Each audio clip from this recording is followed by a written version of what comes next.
It is November 4th, 2024. We lost Quincy Jones today. He would have been 92 in March. He was born in 1933, same year my dad was born. My dad was born in November, and that was always interesting for me to remember, especially the day I met Quincy Jones. And a lot of the stuff that happened after that, it was very surreal. And, it was kind of cool that he took the time to talk to a nobody like me. He didn't have to, but he did. Many of you may know that he was a musician, a music producer, a movie producer, did a lot of cool things, the James Ingram stuff, The Wiz, Color Purple, Michael Jackson's Thriller, Off the Wall, just to name a few. Soul Bossa Nova from the Austin Powers films, which was actually recorded in the 1960s, but it became very popular again with the Austin Powers movies. I actually played that song a lot down at Safe House. This is how deep it goes with him, though. I mean, he did a lot of things that you may not know about. Here's something a lot of people don't know. I'm going to read this off of Wikipedia. This is very interesting. He was there for a lot of things. For instance, and this is a young Quincy Jones at this point. He's in his early 20s. In early 1956, he would have been, 23 at best? Jones accepted a temporary job at CBS stage show hosted by Jimmy and Tommy Dorsey that was broadcast live from Studio 50 in New York City, today known as the Ed Sullivan Theater. That's where David Letterman was doing the late show. I've been there. It's a beautiful little theater. And right now I think Stephen Colbert's in the old Ed Sullivan Theater, right near Studio 54, by the way.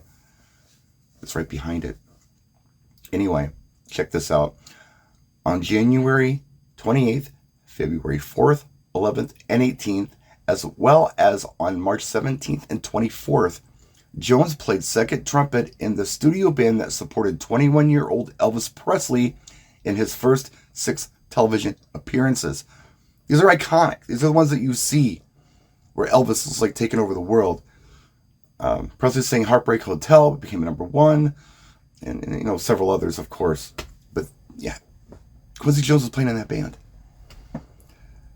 So, the day I met Quincy Jones, one of the coolest celebrities I've ever met. This is the story. I met NAMM. I think it's my first NAMM. I was there with ADJ as their guest. And Robert Marsh from IDJ Now was hanging around the booth. And he grabs me and he says, "Hey, do you want to meet Quincy Jones?" I said, "What?" He's like, yeah, he's over here.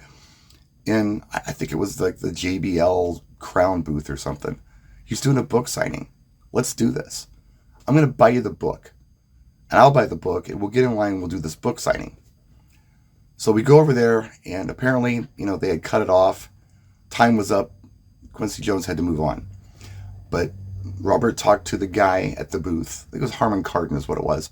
He's like, yeah, get these two in. So we get in line, and we're last in line. And you couldn't really see Q until you were close to him because of the pipe and drape and stuff. So we get there and I'm looking at this guy. I'm like, oh my God, it's Quincy Jones. So Robert goes first. He goes up. He gets his book signed. I take a picture of this. And then Robert jumps away because security is like, we have to move now. We have to move now. It's like, oh man, don't have any time, So I jump down there. I hand him the book. And I do this terrible pose. I'm not even thinking. It's a terrible picture of me. You're seeing it here. As Quincy signing the book. And I go, thank you so much. Thank you, sir. He's like, whoa, hold on a minute. Do you support music education?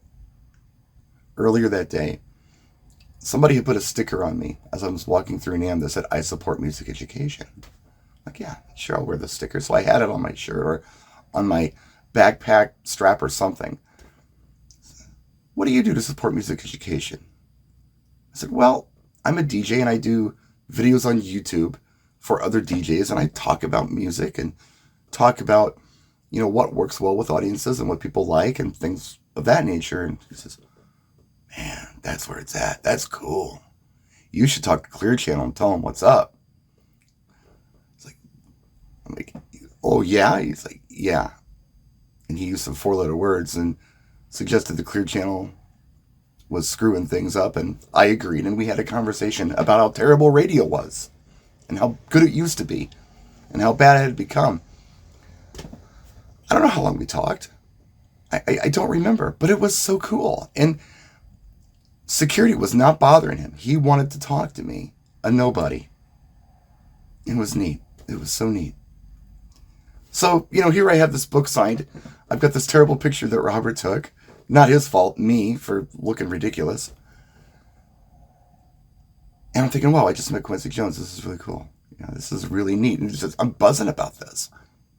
The biggest celebrity I'd ever met. To this day, I think it still is. And I've met a lot of people, but Quincy Jones made the biggest impression on me because he took the time. I've been face to face with Prince.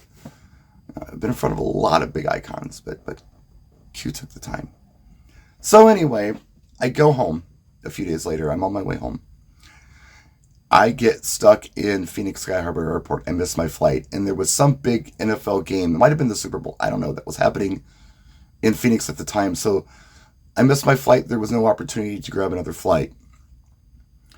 So I had to wait like a day or two to get a flight. No big deal. My sister lives in Phoenix. So I call her. She picks me up, brings me to her house. She's working the next day. And I'm home.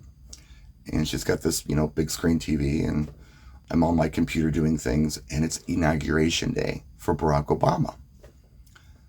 So I got it on. It's on every channel, And I'm looking up in the rafters, or the not rafters, the seats, what do you call them? The grandstand, right next to the stage where Barack Obama's getting sworn in. And I see a lot of Black American icons and celebrities. Aretha Franklin is there, and Quincy Jones is there. Quincy Jones is at the inauguration of Barack Obama, right up front, and he just gave me a few minutes of his time just a couple days ago. Wow. And then when it was over, every news channel was talking about this historic inauguration. And Quincy Jones was the one everyone was talking to. They weren't talking to Aretha Franklin. They weren't talking to anybody else that was up there. Whoever they happened to be. I don't remember. I was so hyper-focused on Quincy Jones. But that's who everyone wanted to talk to. He was in demand. He was that in demand.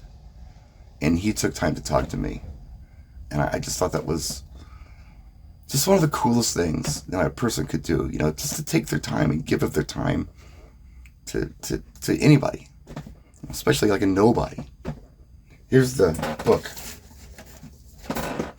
that he signed. It's a cool book. It's got a lot of neat stuff in it, a lot of interesting information, and some really cool little cutouts and Easter eggs in here. And the signature is not personalized, I don't believe. Maybe it is. No. It's a heart and a signature with the date of, I guess, January 16th, 2009.